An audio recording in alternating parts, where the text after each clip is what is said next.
My name is Leo, and welcome to another reading of the Elder Scrolls. Today we'll be reading Mara's Tia by Zen, the person's name.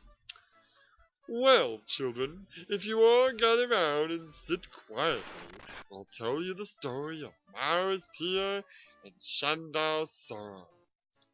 Long, long ago, long before your grandmother and I were born, long ago, there were two young children growing up in a village far, far from here.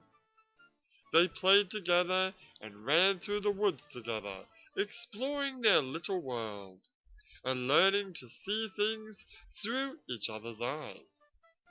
This was very different from their parents because Shandar was the son of Moldor, who was captured in a war and forced to work as a slave for the village baron. Their village and another both needed the land between them to feed the villagers, and fought until many of the villagers died. Moldor was wounded in battle and left for dead by his fellows. He was captured and forced to work in the fields as punishment. Shandar was not allowed to play with Mara, but she was very small and the other children didn't like to play with her. So she played with Shandar against her father's command, and they learned that they were not really very different at all. They couldn't understand why their parents hated each other so, like Romeo and Juliet. Well, Shandar and Mara played together for many years and learned to love each other as they grew up. They knew that they couldn't let their parents know, because it was forbidden for them ever to marry, since they were from different villages and the war was still going on. They tried and tried to figure out how they could be happy together, and finally they decided that they must run away from their village. They would try to make a new life for themselves in another village, far, far away from where they grew up. They could always just kill the dad. Wait for him to fucking die. One night, while planning their escape, they were discovered by the town guards. Shandar tried to fight them, but they tied him up and dragged him away to the prison inside town. Mara was taken home, and her father was very angry with her and told her that she could not leave their home again. He went to the house of another farmer and asked if their son would marry Mara so that she could never see Shandar again. The marriage was planned for next week. Shit, that's a raw deal. God.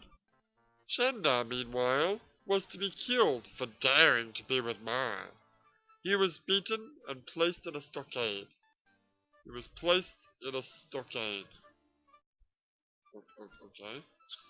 Why did they say that twice? He was placed in a stockade, and they were to hang him the next day.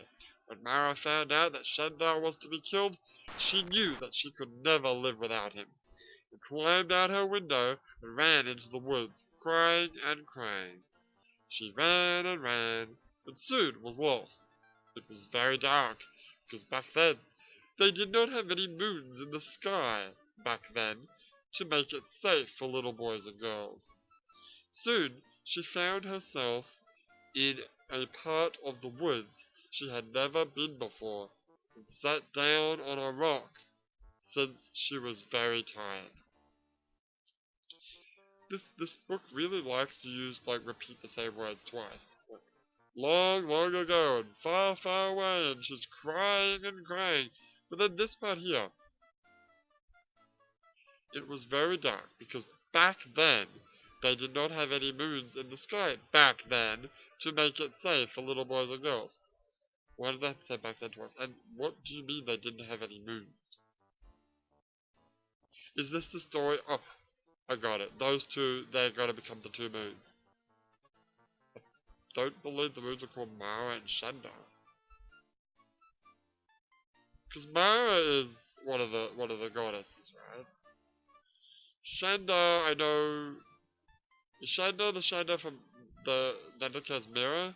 Is that Shandar's mirror or that's Shalador mirror? I think that's Shalador's mirror. I don't know who Shandar is. Well, let's continue the story. Sure. Well, the rock was a secret entrance to a cave where a very mean orc lived.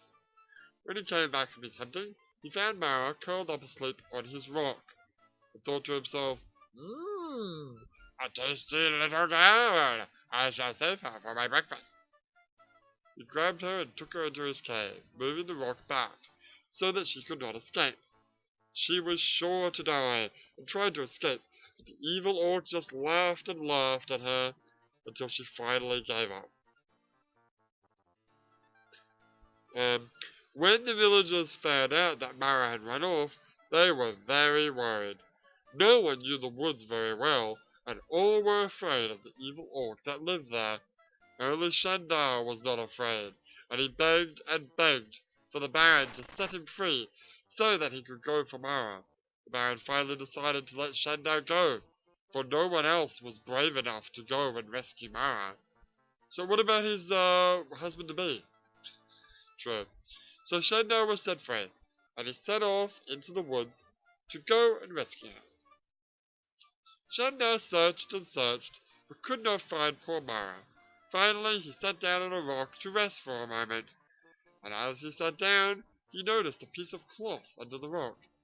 It was a piece from Mara's cloak. He realized that she must be under the rock somehow, and knew that the orc had captured her. He pushed and pushed on the rock, and finally was able to roll it aside. He climbed down into the orc's cave, but it was very dark, and he could not see anything. The evil orc, when he heard his front door moving, hid in the shadows to see what was coming into his home. When he saw it was just a little man boy, he grinned to himself and thought, now I have lunch too! When Shandar came near, the orc grabbed him and began to squeeze the life out of him. Back in the village, people soon realized that they were foolish to let a young man go off into the woods by himself. They gathered all of their weapons. Oh, now they're gonna go and fucking fight? Jesus Christ. They gathered all of their weapons and set off to find the two lost children. When they finally came upon the clearing near the orc's cave, they saw a strange and wondrous sight. A slain orc near the entrance to the cave, and Mara holding the head. Ooh. Mara holding the head of poor Shandar in her lap. Shandar had killed the orc, but not before it gave Shandar a mortal wound. Wait, so by mortal wound you mean he's cut his head off? My image of that text is that Mara's just sitting there with just the head on her lap. What was that anime?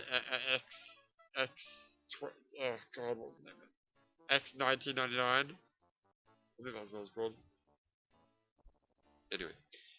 Mara's tears flowed freely from her eyes and splashed upon Shandar's face, reflecting the light from the villagers' torches. Shandar was filled with sorrow at the thought that he had saved Mara, only to lose her because of his own impending death from the battle with the orc. He cried out to Mara's namesake, the goddess of love, to help him. Oh, so Mara is not actually the Mara? It's just a girl named after the goddess. I see. The goddess Mara recognized their true love and wept at their loss. Not having power over death, she could do nothing to save Shandar, but knew that she could not let their love die. She reached down from the heavens, and picked up Mara and Shandar in her arms, and placed them high in the heavens. They could be together always, and provide light in the dark night to others, so that they may be safe from the evils in the world.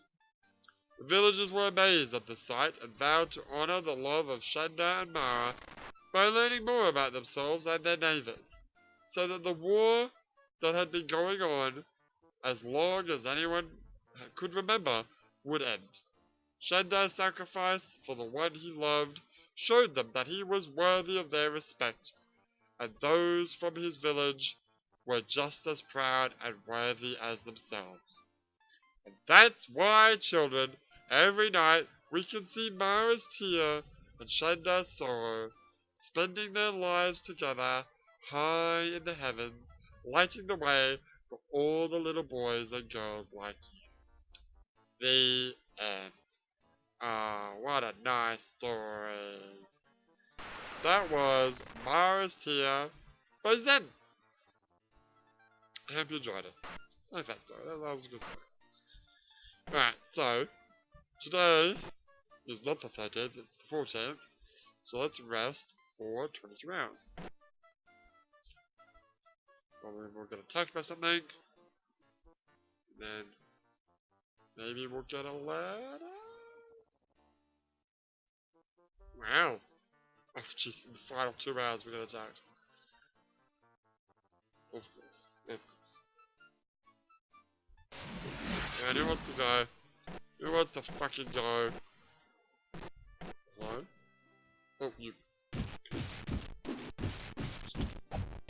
Goddamn assholes. Anyway. Let's just rest for another hour. Just want to make sure it's 10 o'clock, just in case. Alright. Oh, it's cloudy. Do we have a letter? No. Damn it. Yeah, no. Do you wanna... Yeah, actually I will. Even though it really doesn't matter, but I will actually rest until midnight. Just cause, so midnight would be what? 14 hours? Yeah. Just so it shows the right date at the beginning of the episode. It doesn't really matter though. Anyway. Okay. Now it's the 15th. Yeah. Fuck it, let's just... Maybe you'll get a lot at night time. I don't know. Worth a try. It was worth a try. Yeah. Alright, well, let's get back in my house. Why are all the doors open? I keep closing them and I keep opening them. It's weird.